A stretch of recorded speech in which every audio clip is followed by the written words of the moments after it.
Hey guys, really feeling called to coming online. My goodness. I always just trust when I'm supposed to be doing something, what I'm supposed to be talking about. So here I am again. Please make sure you're also subscribed to my YouTube channel as well if you like talks, if you like readings, etc. The more people I have subscribed to that channel, the more I'll be able to help people. So I really appreciate people who just take the time. Even if you don't love all of my stuff, it's really great if you could just subscribe.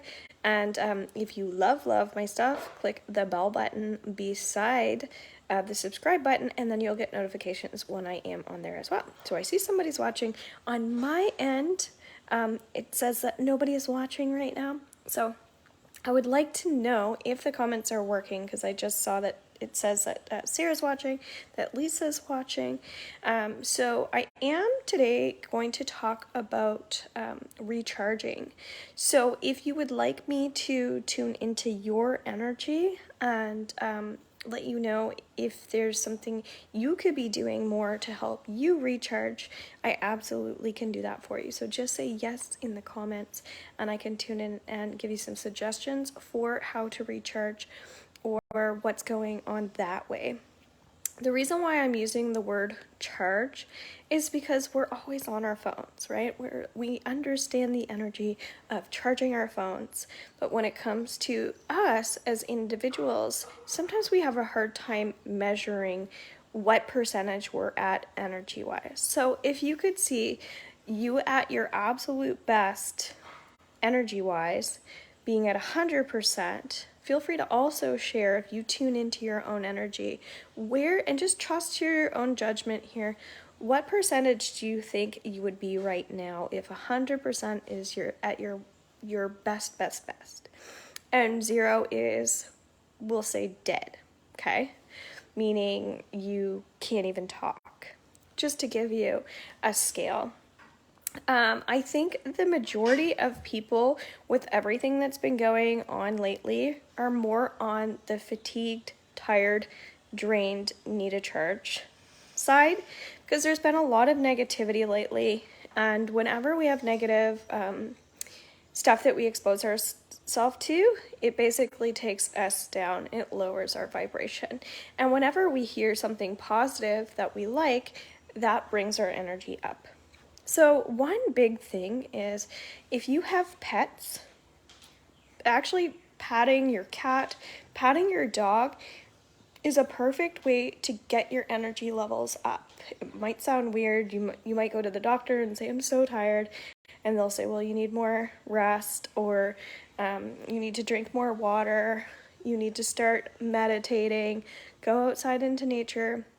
I'm not saying don't do those things, but often we don't think as much about like our pets. So that's just an example of the more you do that, the more it's actually charging you. Working with crystals, taking things from the outside and bringing those things inside is really helpful for your energy, because when we're inside, this actually can drain our energy because we're not getting enough sunlight, we're not getting enough of that fresh air that we need for our energy to be up.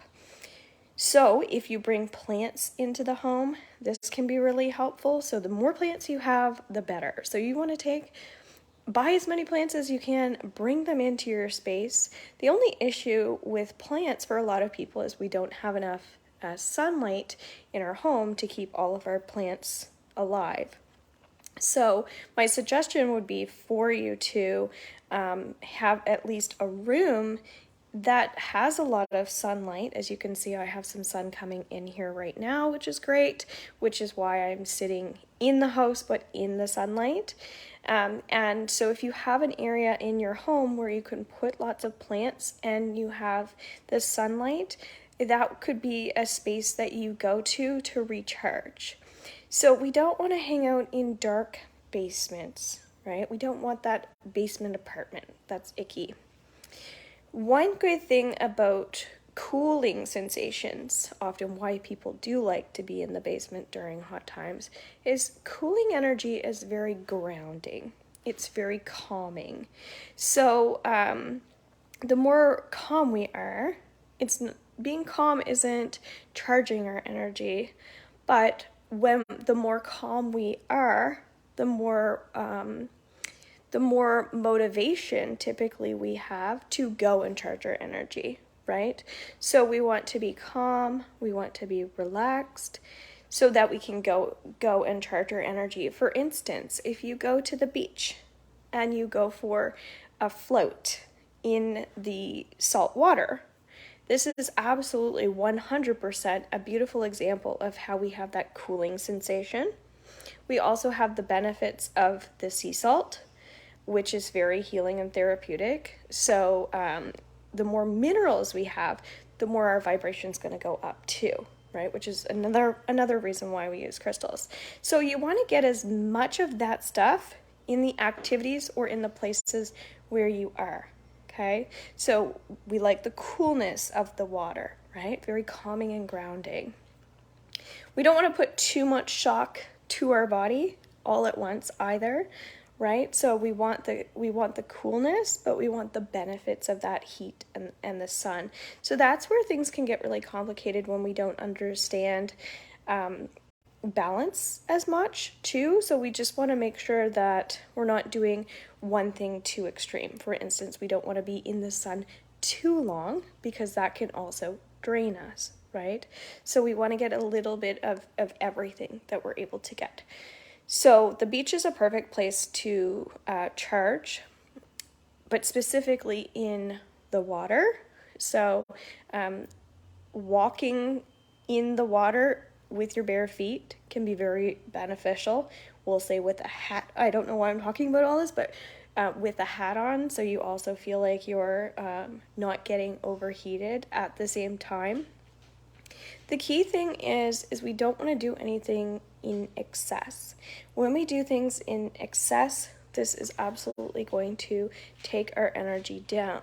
So we can do too much of a good thing, right?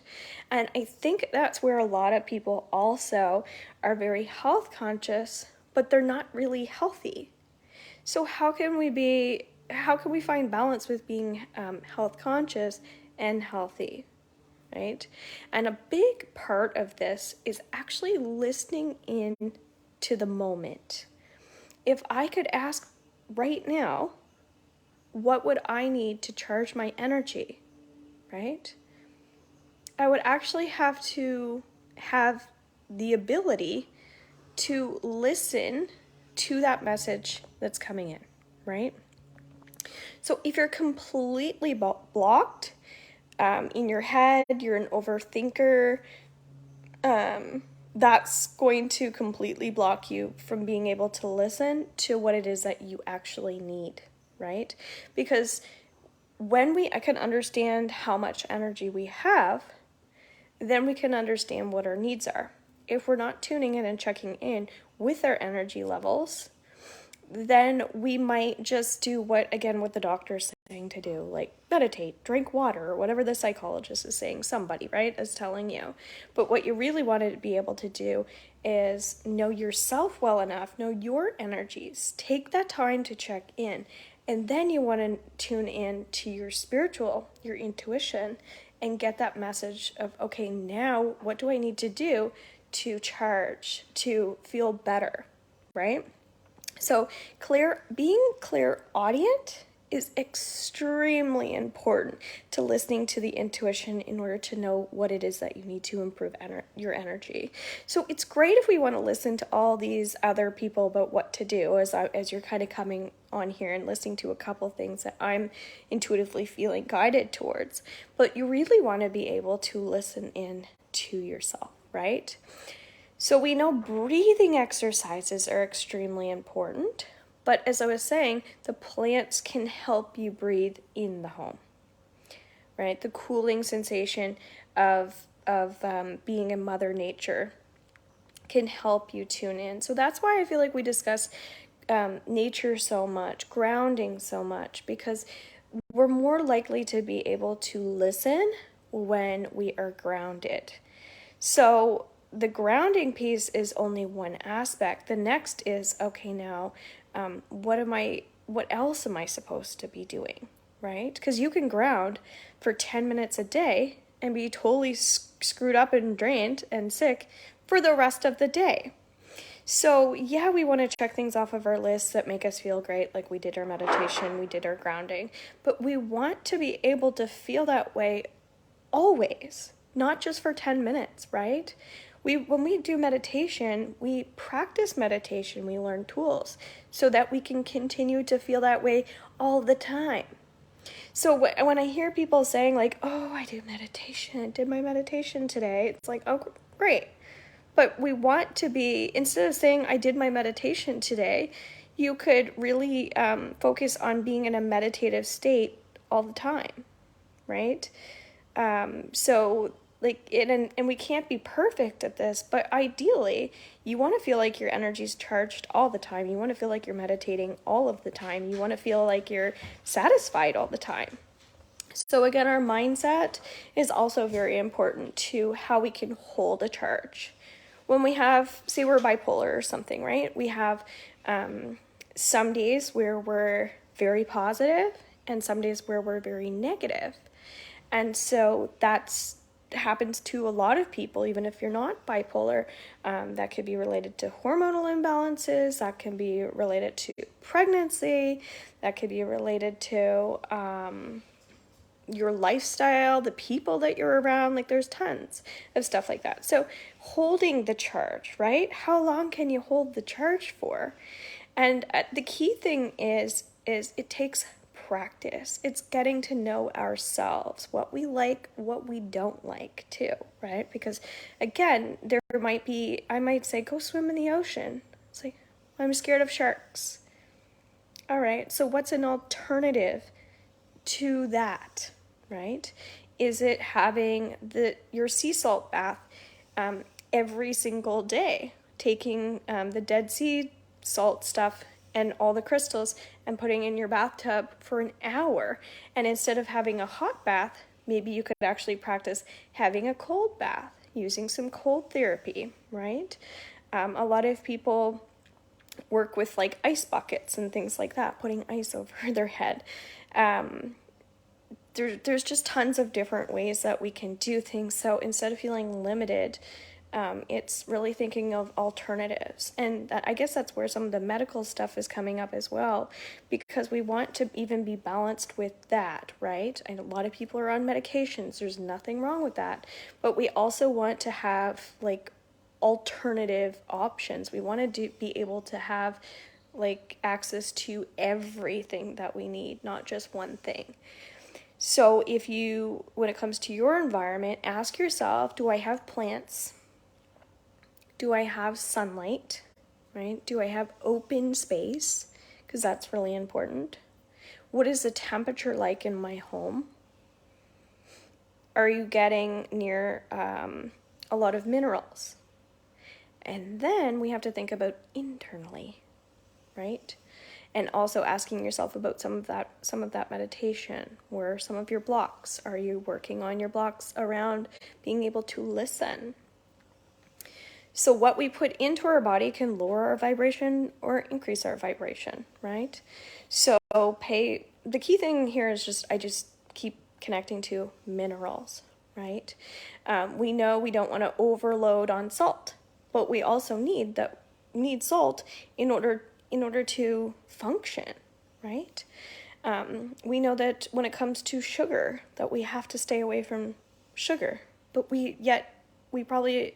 everything we eat probably has lots of sugar, right? But we also know that there are good sugars, right? There are good fats, things like that. So we want to be able to think about that as well when it comes to our energy, not just the colors of the food that you're eating for vibration, but does this have all the good stuff that we naturally attach to, like bad fats, bad sugars, sodium, all of that stuff, right? Think about all the stuff that has the good fats, the nuts, the seeds, the avocados, right? The fruits. And then also there are foods that are very grounding. And so these might be little things that you want to start looking up. What are grounding foods, right? We know rooted vegetables, things like that. What's like the highest vibrational food that I could possibly eat? Often things like dulse are really great, right? Minerals. But then we also want to eat things that are very fresh and very alive, right? So our probiotics make us feel like we're really alive, like we're vibrating like crazy, right? So asking yourself too, do you have probiotics in your diet? And I don't mean just like yogurt from the grocery store. What are some live foods that you could be eating, right? It's amazing when we start eating those things, how much higher our vibration is. Keep in mind, we also want to eat for like our blood type, finding out if you have sensitivities, things like that, because again, logically, you might think something's good for you when it's not necessarily for you. Okay, this is just food for thought. There must be somebody out there that needed to hear that. These are just like literally like, I feel like maybe like 0.2 of the stuff that we really need to know about our vibration. But these just feel like important things for you guys anyway to consider in how your home is set up and where you're going.